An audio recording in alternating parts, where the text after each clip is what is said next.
Wah, kamu merasa ada yang gak beres belakangan ini? Badan sering capek tanpa sebab, mimpi aneh, bahkan rezeki kamu kayak ketahan. Nah, ini bukan kebetulan. Yuk, mari kita bahas satu persatu. Hola, my bestie. Apa kabar kalian semua? Sehat selalu ya? Masih tetap semangat kan? Sekarang kita bahas ini yuk. Tentang apakah ada seseorang yang berbuat jahat sama kamu lewat magic? Kalau iya, apa karma yang akan dia dapatkan nantinya? Oke? Yuk kita mulaikan. Yang pertama-tama akan kalian tanyakan pastinya, siapa dia? Siapa orang yang ngirimin kamu ilmu hitam yang merusak harmoni hidup kamu? Let's see. Orang ini punya ilmu, atau minimal tahu cara main di dunia gaib. Dia bukan orang yang sembarangan. Bisa jadi seorang guru spiritual, dukun, atau seseorang yang rajin ngoprek-ngoprek ritual-ritual tertentu.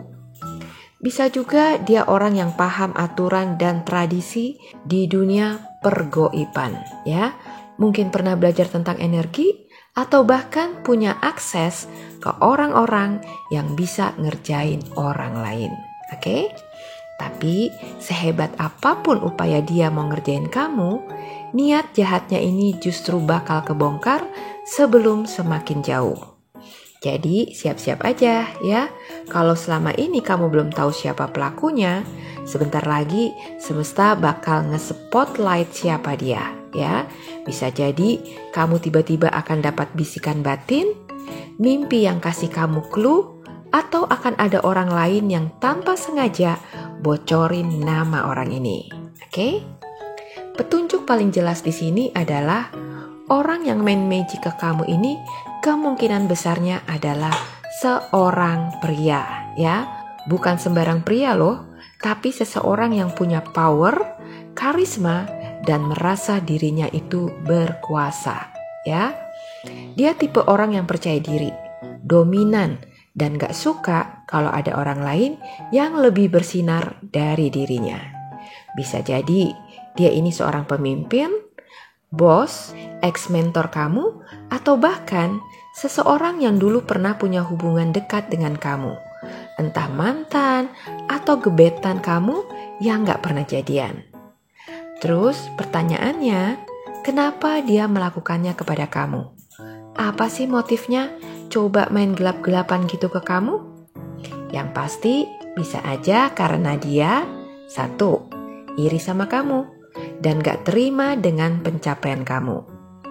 Dia mungkin melihat kamu makin berkembang, makin bersinar, dan makin sukses. Dan bukannya ikut seneng, malah jadi panas hati. Dia gak suka melihat kamu lebih maju dari dia, karena dulu mungkin dia merasa lebih unggul dari kamu. Terus, alasan dia yang kedua bisa jadi karena sekarang dia merasa kehilangan kendali atas kamu. Orang ini tipikal yang suka mengkontrol. Dulu, mungkin dia bisa mengendalikan kamu atau situasi di sekitar kamu. Tapi sekarang, kamu udah mulai berjalan di jalurmu sendiri. Kamu udah bisa ngatur dan menentukan jalan hidup kamu sendiri tanpa perlu arahan atau bimbingan dari dia. Ini yang bikin dia gelisah karena gak terima kenyataan itu dan mulai main cara gaib buat narik kamu kembali ke bawah kendalinya dia. Padahal ya, namanya manusia pastinya kan akan berkembang ya. Jadi gak akan selalu berada di bawah ketiak orang lain terus. Pasti akan ada masanya dia akan jalan sendiri, memutuskan sendiri apa yang dia inginkan dan yang tidak dia inginkan. Jadi ya gak bisa dikekepin terus kayak gitu, ya kan? Lalu motif dia yang ketiga yaitu dendam dari masa lalu. Waduh, kalau udah ngomongin masa lalu, terkadang hati itu jadi suka ketar-ketir ya, mengarah ke getir. Inginnya hati buru-buru bisa move on dan lanjutin hidup dengan semangat yang baru, tapi selalu ada aja orang-orang lama yang berusaha narik-narik lagi kalian ke belakang. Jadi, ada kemungkinan orang ini ada hubungannya dengan masa lalu kamu. dia punya dendam tersembunyi sama kamu. Bisa jadi dia merasa pernah disakiti, diremehkan, atau dibuat malu sama kamu, meskipun kamu gak menyadarinya. Dan karena nyalinya gak berani untuk ngomong langsung ke kamu, jadinya lewat belakang deh. Dia lebih memilih cara gaib buat membalas rasa sakit hatinya ke kamu dibanding langsung ngelabrak kamu terang-terangan. Ngeri banget sih ini. Makanya kita itu harus hati-hati ya dalam bersikap dan berkata-kata. Apa yang menurut kita itu adalah hal yang biasa atau adalah hak kita untuk melakukan atau mengatakan itu, bisa jadi akan melukai hati orang lain. Iya, kalau dia sakit hati terus ngelabrak kamu langsung dengan berani. Tapi kalau dia nggak punya nyali dan malah balasnya lewat cara belakang kayak gini, ya repot juga jadinya, iya kan? Jadi banyak-banyak doa aja deh ya. Minta perlindungan Tuhan selalu ya. Karena kita gak pernah tahu apa yang tersimpan di balik layar sana. Gak kelihatan dan bisa aja berbahaya buat kita. Oke? Terus kira-kira apa ya karma yang akan dia terima karena udah jahatin kamu pakai magic kayak gitu? Atau jangan-jangan dia bakal lolos begitu aja? Oh tidak. Semesta pastinya akan tidak tinggal diam. Semesta selalu punya cara buat mengembalikan energi buruk yang dia kirimkan ke kamu. Dan ini beberapa skenario karma yang mungkin bakal dia alami gak lama lagi. 1. Efek cermin. Serangannya itu akan mental balik ke dia. Niat jahatnya bakal terbuka dan kena pantulan balik. Dia yang niatnya mau bikin kamu kena sial, malah jadi kena batunya sendiri. Bisa aja tiba-tiba rezekinya jadi seret, usahanya jadi mandek, atau bahkan mengalami kejadian-kejadian aneh yang gak bisa dia jelaskan. Lalu yang kedua, kesehatannya akan menurun. Orang yang bermain dengan energi-energi negatif seperti ini seringkali akan kena dampaknya sendiri. Bisa tiba-tiba menjadi sering sakit, badan lemes tanpa sebab, atau bahkan akan mengalami gangguan mental, cemas berlebih, depresi, atau dihantui rasa takut yang dia buat sendiri. Wow, serem juga ya.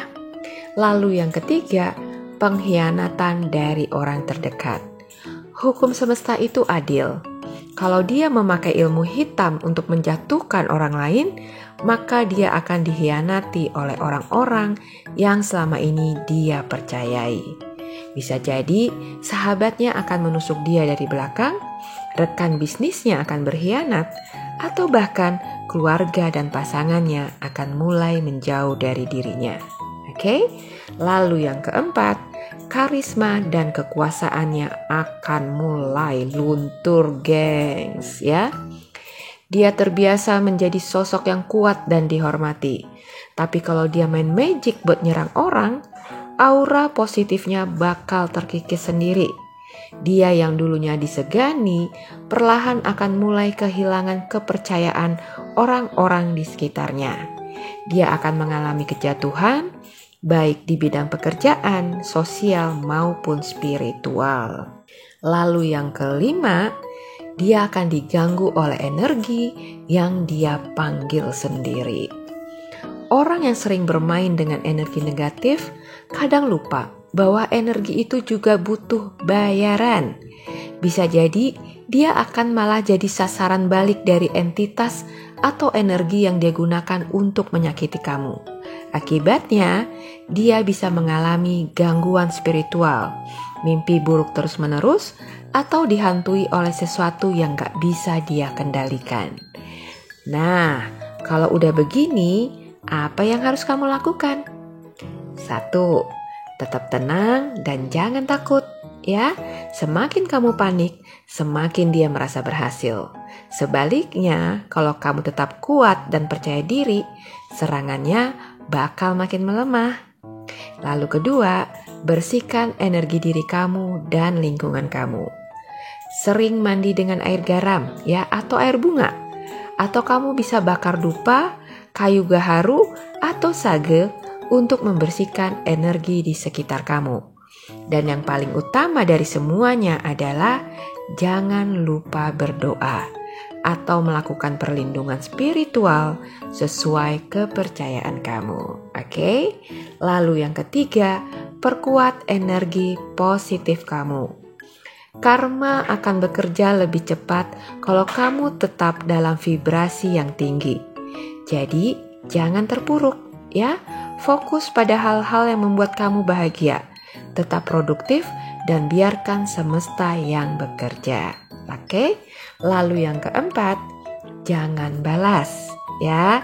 Biarkan karma yang berjalan. Oke? Karma dari semesta selalu lebih dahsyat daripada balas dendam manusia ya.